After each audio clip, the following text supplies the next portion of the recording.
Our brief was to think about child's play and how it can be reflected in an architectural space. So following Dutch cultural theorist Johan Huizinga's and his defining characteristics of play, about play as being distinct from ordinary life, not connecting to material interests, and creating both order and freedom at the same time, Build It Bamboo is our response.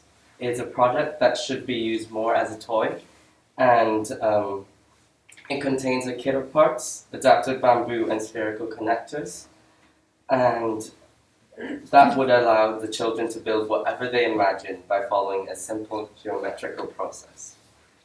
So, sort of designing a structure for children kind of requires thinking a bit like a child. So we started by analysing the kids' drawings to try and see what basically the types of play that they wanted. And we kind of realised that basically with the kids, the bigger and more exciting the structure, the better. They like castles, they like dens. So when we built the initial one-to-one model, and we observed there was a great need for versatility. The kids seemed to sort of enjoy almost tearing the thing down and kind of adding to it and taking away from it more than actually building it in the first place. And we also then looked on to identify kind of specific features of the den that we built on the day, like the light, the atmosphere it created, the way it kind of imprinted on the site, and the kind of colours and so forth. Initially our group had the idea of designing a literal den for the children, but after sort of like brainstorming this a bit, we thought it'd be better to create something that has like the concept of a den, but does not impose on the sort of like enclosed space and delicate nature of the site, which we quite like. So it was then we thought about placing the elements of a den, such as like gateways, windows, spy holes, on the site, but not necessarily joined together by four walls. So we tried to build like the children, like using bamboo to prototype a one-to-one model. But we realised it was a joy to build with because we got to make fun structures that weren't necessarily like set in place. We could just move them around as easy as we wanted to. And it was really lightweight, durable, and versatile, which was like the qualities we were looking for. Just really fun to play around with. So consequently, our attention moved on to what we would use to actually connect the bamboo canes together. And at this stage, we were still planning on building a permanent structure. So we looked at connectors such as vines, wires, and rope. And although these did work, we were unsure of the aesthetic of the whole structure. So we decided against building permanent structures when we realized that underneath the wood chip pass, outside there was a membrane and that we would be unable to pierce. And this is when we encountered our major challenge. So how would we ensure that the bamboo was secure enough for kids to play with, but also be deconstructible? So we contemplated on kind of non-permanent joints. This way, kind of the overall shape and feel of the structure could adapt to kind of suit whatever the children wanted. We took quite a long time experimenting with different joints, such as using hose pipe. And although we could make thousands of kind of shapes and configurations with these joints, we were unable to kind of mass produce those within a reasonable time scale and create a product that was kind of fitting but also appealing to the children.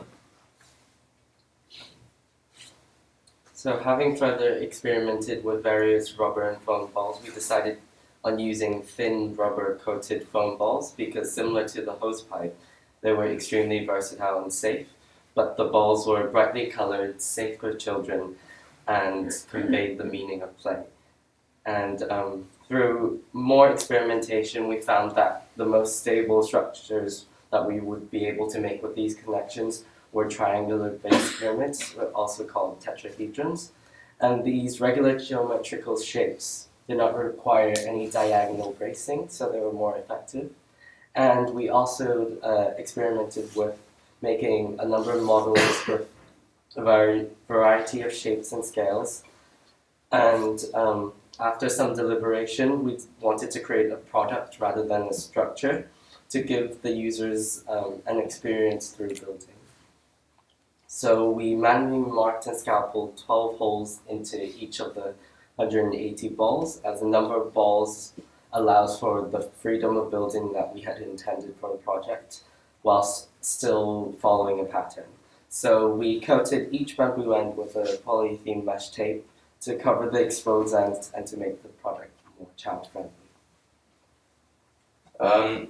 because we're kind of basically, because we're making a product at this point, we kind of, and the next element, the sort of kit of parts, the next kind of part of that was to make some sort of packaging to contain this all within. We started on a fabricated laminate Hessian bag, basically something that was really kind of durable and industrial. Do we have any photos of that? We don't, but you can see them all later. It's very exciting. It's a very strong, tough material. It's also very easy to fold away. Also like the idea of these PVC sheets, these triangles you can see on there, kind of, which is references back to the language we use and materials we used in our initial one-to-one, kind of introducing colour, playfulness, etc. The triangles are sewn together and attached to the exterior of the bag with Velcro strips. Within the bag, there are different pouches to accommodate the balls, to accommodate the sticks, and we tried to basically create a kind of very simple, clear aesthetic and language with the product to show how the kids can use our product, which is contained within the booklet, which we've also created to accompany the bag. The aim of the booklet is basically to be as simple as possible, so that the children can basically use their own imagination to create the structures themselves. Yeah, so we really look forward to seeing what the kids' imaginations will prompt them to build when they have to use our product. We really like these PVC flaps which allow the light to shine through, so we're hoping they'll possibly make an element to their structure that might be like a small den inside. So we go back to our initial concept of a den and using light, but something that can be really easily moved, really adapted. They can be a spaceship, they can have a castle, they can have whatever they want in 5 minutes of reconstructing. So hopefully they'll have a lot of fun and we'll see that later. Thank you. Great.